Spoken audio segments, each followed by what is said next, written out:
Dossier assassinat du président Thomas Sankara, l'ex-président Blaise Compaoré est mis en accusation pour attentat à la sûreté de l'État. Aussi, 14 personnes doivent comparaître devant le tribunal dans ce dossier. Renforcement de capacité et partage d'expérience des acteurs du secteur minier sur la réglementation nationale des explosifs à usage civil. Un atelier de Universal Institute Mining Management en collaboration avec le ministère en charge des mines et des carrières. Et puis en fin de journal, littérature, on parlera de cet ouvrage de Seydou Zagré qui livre les péripéties et les anecdotes du quotidien du président Kaboré. Une œuvre de 79 pages dédicacée le 9 avril dernier à Abidjan. Bonjour à toutes et à tous, ravi de vous retrouver cet après-midi du 14 avril. Dure épreuve pour les marchands et les usagers du marché de Nabiyar. Un incendie s'est déclenché dans la nuit du 13 au 14 avril dans ce marché situé dans l'arrondissement 5 de la ville de Ouagadougou. Alertés, très vite les soldats du feu ont pu circonscrire l'incendie. L'origine de l'incendie reste pour l'instant méconnue, mais l'hypothèse du court-circuit est avancée par certains témoins. Michael Toukré. À Nabiyar, dans la nuit du 13 au 14 avril, il y a eu plus de peur que de mal, et ce grâce à la promptitude des sapeurs-pompiers. L'incendie qui s'est déclaré dans ce kiosque et propagé à 2 autres a été circonscrit. Seulement, ce kiosque de boucherie a été entièrement ravagé par les flammes.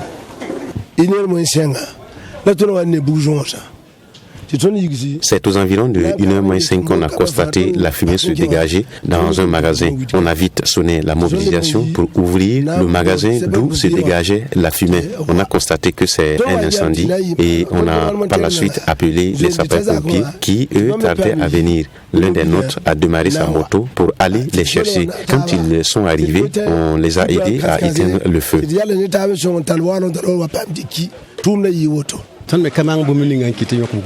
La source de l'incendie nous est inconnue jusque-là. Ce sont les vigiles qui nous ont alertés. Et à notre arrivée, nous avons constaté l'incendie. On n'a rien comme preuve de l'incident, mais nous croyons que ce sont les installations électriques.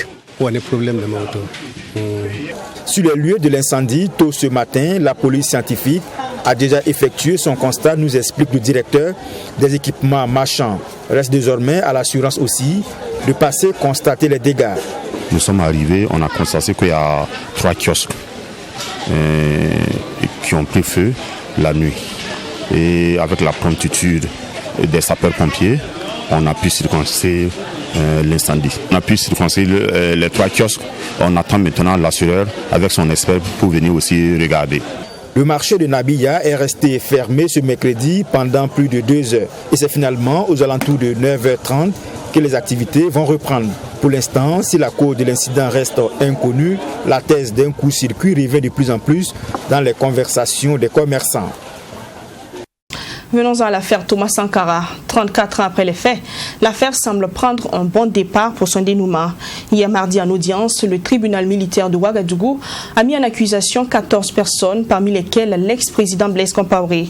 En exil en Côte d'Ivoire depuis les événements des 30 et 31 octobre, il va bientôt comparaître devant le tribunal pour l'assassinat de son prédécesseur Thomas Sankara lors d'un coup d'État en 1987. Le général Gilbert Diendélé et Yacine Kafando comparaîtront aussi. Michael Toukré. Ils sont finalement 14 personnes, dont Gilbert Diendéré, Blaise Compaoré, à être jugés dans l'affaire assassinat de Thomas Sankara le 15 octobre 1987. Ce mardi, la chambre de contrôle de l'instruction du dossier a donné son feu vert pour l'ouverture du procès. Blaise Compaoré est poursuivi pour recel de cadavres, attentat à la sûreté de l'État, et Gilbert Diendéré pour assassinat et aussi attentat à la sûreté de l'État. L'heure de la justice a enfin sonné et que donc un procès peut s'ouvrir puisque le juge a renvoyé pour le jugement. Il appartiendra donc au procureur militaire de programmer une date d'audience. Vous savez bien que depuis la réforme de notre code de procédure pénale, il n'y a plus, avec cette décision, la chambre d'accusation qui devait confirmer les charges, il n'y a plus ça. Et depuis la réforme À partir de la décision du juge d'instruction, c'est directement le procès. Donc il n'appartient plus maintenant qu'au procureur militaire de programmer donc la date de l'audience. Pour le parquet militaire, il existe suffisamment de charges contre Blaise Compaoré, Gilbert Diendéré et les autres dans les faits à eux reprochés. Quant à Maître Séraphin Somé, avocat du général Gilbert Diendéré, lui il parle d'une volonté manifeste de la justice de tordre le cou à la loi et à la procédure. Il y a eu 2 actes au moins qui ont interrompu cette prescription. Et ce sont ces 2 actes-là qu'il faut regarder. Est-ce que ces 2 actes peuvent interrompre la prescription? Quels sont ces actes? Et justement, j'en viens. Le premier moyen qu'ils ont évoqué, ils ont dit que le fait que le juge n'ait pas posé d'acte, quand c'est le juge qui n'a pas posé d'acte, la prescription n'est pas opposable. Mais bien sûr, notre texte dit, quand le juge n'a rien fait pendant 10 ans, il y a prescription. Le deuxième moyen, il convoque une décision de la Commission des droits de l'homme des Nations Unies qui dit qu'il ne saurait avoir prescription dans ce dossier en invoquant des moyens. C'est cette décision du Comité des droits de l'homme des Nations Unies, ça n'a aucun caractère contraignant, ça ne vaut pas loi et ça ne transforme pas l'infraction que nous avons ici en crime imprescriptible tel que prévu dans le statut de Rome. Pour l'avocat Maître Séraphin Somé, l'ouverture annoncée du procès des inculpés dans le dossier de l'assassinat du père de la Révolution démontre à souhait que son client est victime d'un procès purement politique. J'ai été surpris qu'on ne suive pas, parce que je vous ai dit, il n'y a pas quelqu'un de courageux dans notre appareil judiciaire pour l'instant qui a pu me convaincre qu'il peut poser des grands actes. J'ai dit, respectons les principes. Maintenant, les gens qui ne savent pas faire leur boulot, il faut les sanctionner. On ne va pas couvrir ça comme dans la réception d'un immeuble qui est mal foutu. Le juge n'est pas là pour venir couvrir les fissures. Il doit constater qu'il y a fissure et refuser de réceptionner. Mais on est là en train de couvrir les fissures déjà. C'est de ça qu'il s'agit. Et nous allons continuer, le combat n'est pas fini. Parce qu'on dit que nous sommes dans un pays d'hommes intègres. Il en reste quand même quelques-uns. Et devant, je pense que l'histoire va nous dire la vérité. Dans ce dossier, assassinat de Thomas Sankara pour Blaise Compaoré et Hyacinthe Kafando, le parquet militaire maintient les mandats d'arrêt. Le général Gilbert Diendéré, quant à lui, voit son mandat de dépôt maintenu et les autres inculpés seront mis aux arrêts et déférés à la maison d'arrêt et de correction des armées, MACA. Hier mardi, l'Assemblée nationale a examiné et adopté 2 projets de loi. L'un porte sur le programme de financement de la politique de développement du commerce régional de l'énergie en Afrique de l'Ouest. Et l'autre concerne le financement du projet Hélène, consacré au développement de centrales solaires et le renforcement du système électrique national. Maxime Jean Bambara pour le point. Derrière ce sourire du ministre de l'Énergie, Bachir Ismaël Ouedraogo, se cache un travail de longue haleine qui a reçu l'assentiment des députés. De l'adoption des 2 projets de loi soumis à la représentation nationale, rien n'était gagné d'avance. À peine la synthèse du premier projet de loi portant sur le programme du financement de la politique de développement du commerce régional de l'énergie en Afrique de l'Ouest présentée que les interventions et interpellations s'enchaînent. Le débat s'annonce houleux, surtout avec l'intervention du président de l'Assemblée nationale qui s'inscrit en faux contre l'ambition présentée dans le premier projet de loi, celui de faire du Burkina Faso un pays exportateur d'énergie en 2025. Et vous venez nous parler comme ça d'exportation d'électricité, c'est pas de l'or. En tout cas, nous, au niveau de l'Assemblée nationale, nous ne croyons pas à ce verbiage creux-là. C'est pas possible. Exporter de l'électricité en 2025, c'est bien. Vous avez de l'ambition pour votre pays, mais ce que nous vous demandons en tant qu'élus nationaux, faites en sorte que les Burkinabés puissent avoir de l'électricité à tout temps et à tout moment. Une intervention du président de l'Assemblée nationale qui suscite des applaudissements des députés en guise d'approbation. Mais pour le chef du département de l'énergie, cette ambition est bien réalisable, d'autant plus que les pays fournisseurs d'électricité au Burkina Faso ne sont pas à 100% de la couverture des besoins de leur population en matière d'électricité. La Côte d'Ivoire n'est pas à 100% de sa population qui a accès à l'énergie, mais la Côte d'Ivoire nous vend de l'énergie depuis 20 ans. Depuis 20 ans, la Côte d'Ivoire nous vend de l'énergie. Le Ghana n'est pas à 100% de sa population qui a accès à l'énergie, mais depuis presque 5 ans, le Ghana nous vend de l'énergie. Pourquoi? C'est simple. Ils ont un avantage comparé à nous vendre de l'électricité. Et la dernière fois quand j'étais au Ghana, le Ghana est en train de délester sa population pour vendre l'énergie au Burkina Faso. La Côte d'Ivoire déleste pour vendre le Burkina Faso, pour vendre au Burkina. Donc, nous ne voulons pas être dans cette situation, mais je voudrais expliquer le principe de l'exportation dans lequel le Burkina Faso est engagé.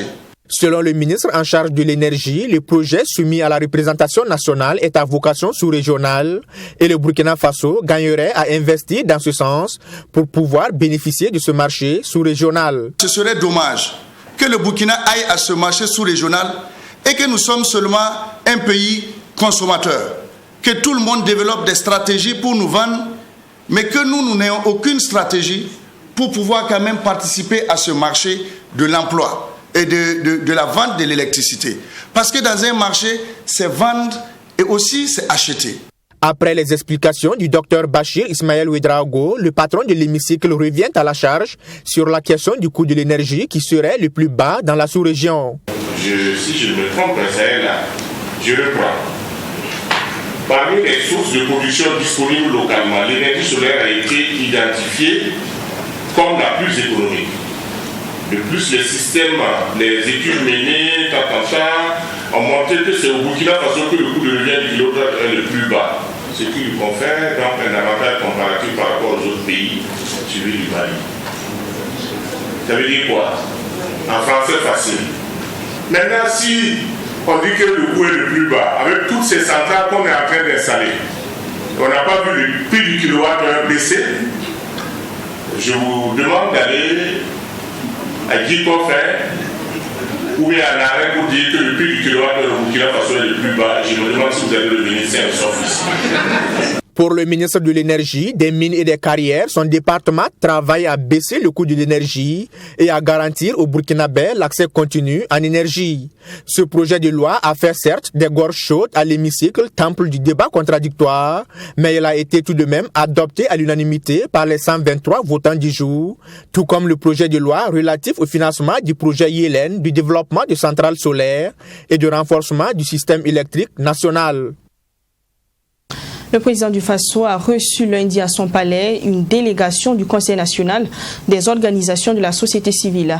Une délégation conduite par son président Jonassien.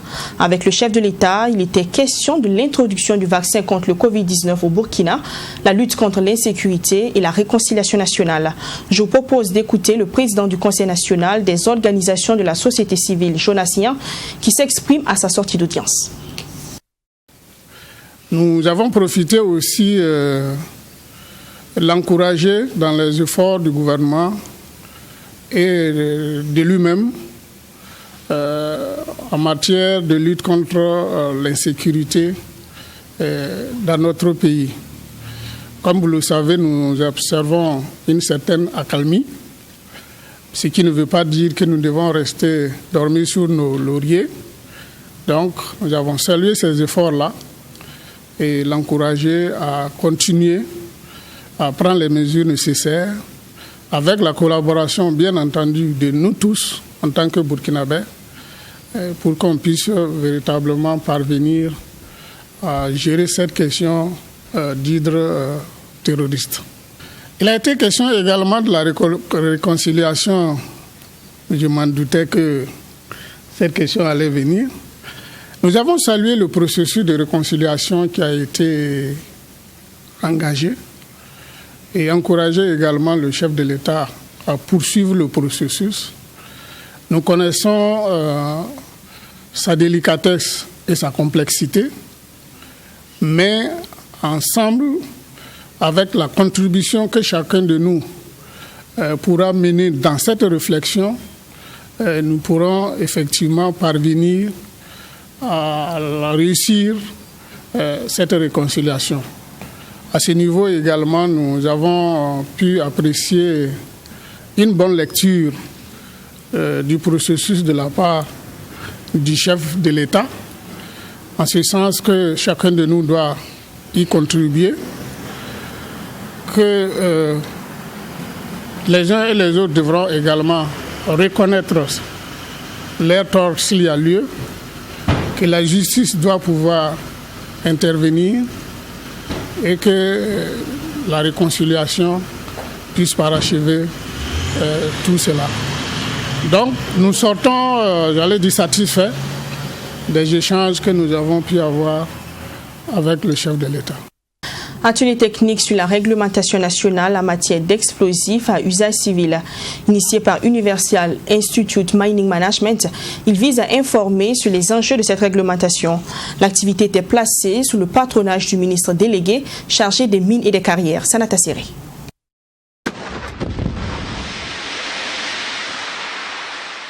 Selon la réglementation qui régit l'usage civil des substances explosives au Burkina Faso, sont soumis à une autorisation préalable de l'administration minière, entre autres la fabrication, la commercialisation et l'utilisation de ces produits explosifs.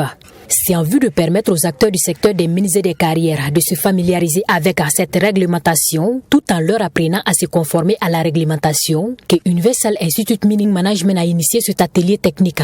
Un atelier qui porte sur les obligations des acteurs du secteur vis-à-vis de la dite réglementation.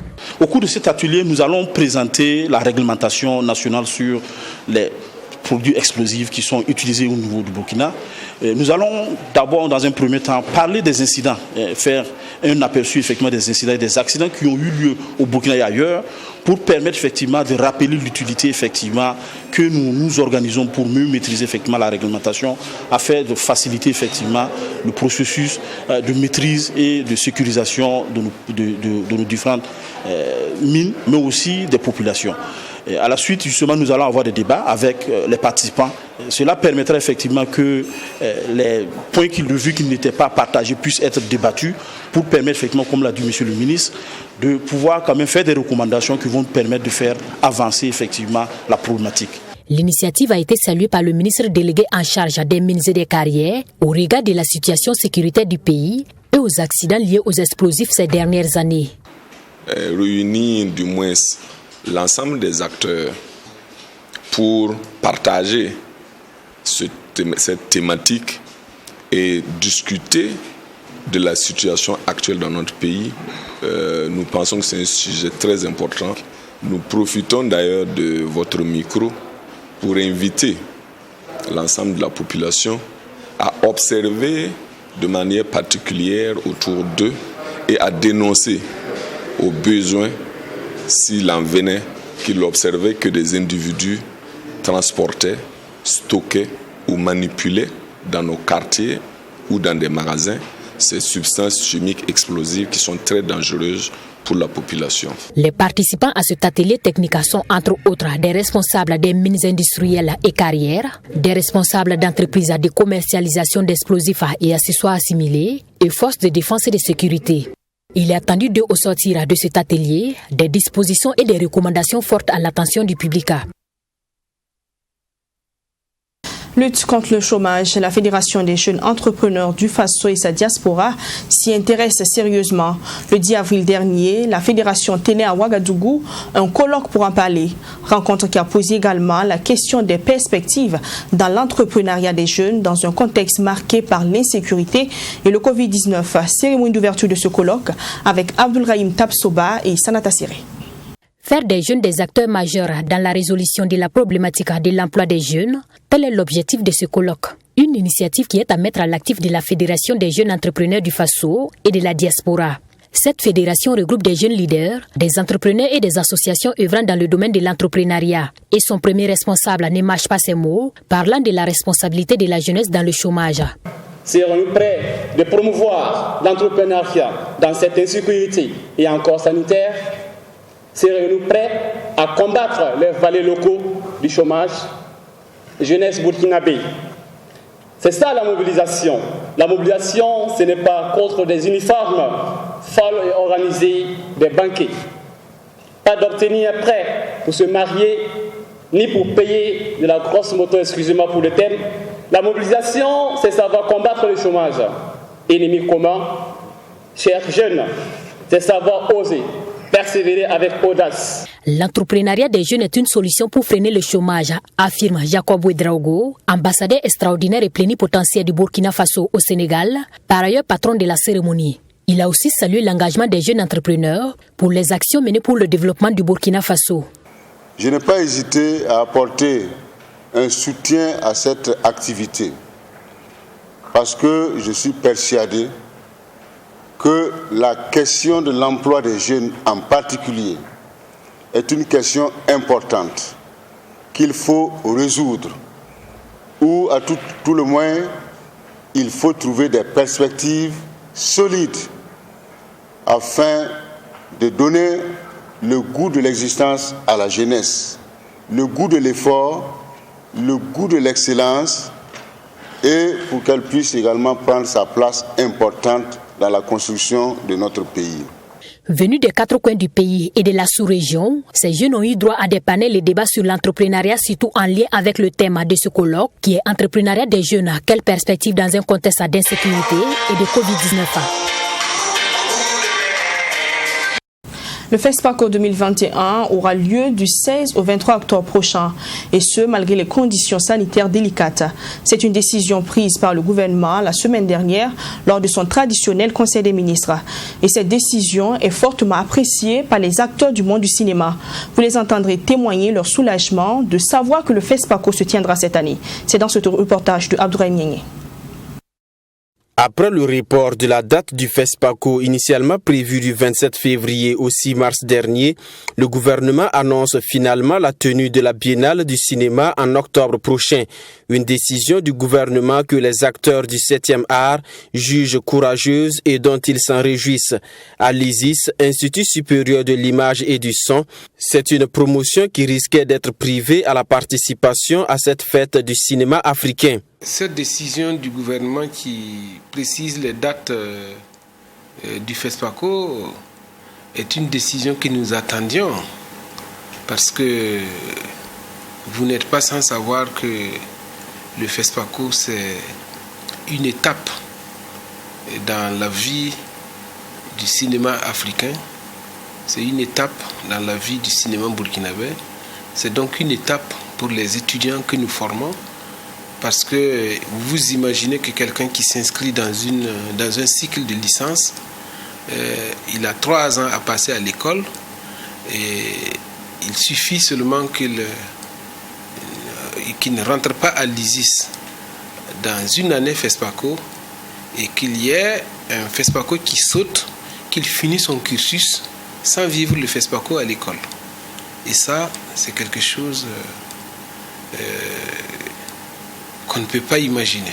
Il y a certes un changement de programme avec le nouveau calendrier fixé du 16 au 23 octobre 2021, mais pour le monde du cinéma, le plus important est que le FESPACO 2021 se tienne et qu'il puisse répondre aux besoins des populations. Donc dire que la date nous convient ou ne nous convient pas, et nous l'essentiel que le FESPACO puisse réellement se tenir et que ça puisse répondre, le FESPACO puisse répondre réellement aux attentes de tous les acteurs africains, la diaspora, et aussi aux attentes du gouvernement du Burkina Faso, aux attentes de nous les professionnels burkinabés, et aux attentes aussi du public, parce que si on fait des projections, on fait un festival et puis il n'y a pas cette interaction avec le public, et le FESPACO pourrait perdre aussi son côté charme. Voilà, c'est ce public-là aussi qui donne le charme au FESPACO. Situation sanitaire oblige, 150 festivaliers étrangers sont invités à cette 27e édition du FESPACO contre 700 participants invités à l'édition précédente. Plus de 900 films ont déjà été enregistrés pour cette édition 2021 du FESPACO, selon le ministère de la Culture, dont 71 films burkinabés. Seydou Zagré, directeur de cabinet du président du Faso, a écrit un ouvrage sur le président Roch Marc Christian Kaboré. Dans l'œuvre, il parle essentiellement des qualités de l'homme, des événements en rapport avec son pays qu'il a su traverser. Invitant le public à découvrir le personnage qu'est le président du Faso, Seydou Zagré a dédicacé son livre à la diaspora ivoirienne le 9 avril dernier à Abidjan. Yamba Capri. Roch Kaboré, le roc de son époque. Immergé et émergé des océans des différentes crises sociales intempestives, des attaques terroristes et des critiques politiciennes telles une fleur du lotus qui s'épanouit des étangs boueux, le président du Faso a prouvé sa résilience alliant humanisme et responsabilité en remportant les dernières aoûts électorales pour son deuxième quinquennat. En tout cas, c'est l'avis de son directeur de cabinet depuis une vingtaine d'années qui lui a consacré un opuscule de 79 pages dont la dédicace à la diaspora burkinabé en Côte d'Ivoire s'est faite ce vendredi. Dans le contexte particulier du Burkina Faso, avec les crises sécuritaires, sanitaires, les mouvements sociaux d'une ampleur sans précédent que nous avons connus, et la sérénité avec laquelle le président a géré tout ça, il m'a semblé que c'était bon de témoigner. L'ouvrage a été présenté par Éloi Badiel, le parrain de la cérémonie de dédicace à partir de l'analyse critique de Théophile Balima. L'auteur nous montre un homme à la hauteur de la tâche, soucieux du respect des règles du jeu démocratique et de la légalité. Cette conception est illustrée par 3 attitudes de Roch Kaboré: l'écoute, le dialogue, la recherche du consensus. Devant tant de qualités témoignées, l'auteur s'est interrogé sur le destin de cet homme à travers quelques rappels historiques en rapport avec son parcours intellectuel, professionnel et politique. De son enfance au collège La Salle, de l'université à la vie professionnelle pour insister sur ses convictions politiques et son engagement militant dans l'Union des luttes communistes reconstituées. Le ministre des Sports et des Loisirs a également pris part à cette cérémonie. Reconnaissance à l'égard de la qualité de l'œuvre qu'il a produite, qui parle d'un homme avec lequel nous avons un compagnonnage politique, social et familial depuis plus de 50 ans. Donc il était bon que nous puissions apporter notre témoignage par rapport à cet homme qui est le président Roch Christian Kaboré. Les lecteurs se reconnaissent déjà dans le contenu presque flatteur de l'auteur à l'endroit du président du Faso. Ce qui est contenu dans l'ouvrage ne fait que refléter la réalité de l'homme, la simplicité, la magnanimité de l'homme. C'est un très beau livre, je pense que ça doit se lire aisément et facilement, et donc c'est à féliciter. Et je pense qu'il doit écrire un tome 2, à mon avis. Voilà, parce que ça c'est l'homme intrinsèque, ses valeurs, mais après il faut le voir sur les différents champs d'action. Et comme nul n'est parfait, Roch n'a donc pas que des qualités, mais il a tout simplement les défauts de ses qualités, selon le commentaire critique de l'œuvre de Théophile Balima.